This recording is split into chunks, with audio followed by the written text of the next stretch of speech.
তোমার কাজল চোখে যে গভীর ছায়া কেঁপে ওঠে, ও তোমার আধারে ওগো যে হাসির মধু মায়া ফোটে, ও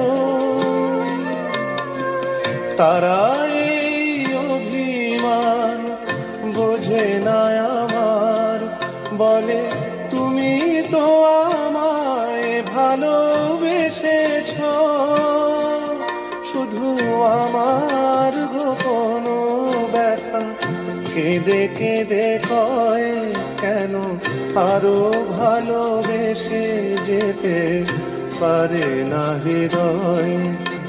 আমি এত যে তোমায় ভালোবেসেছি।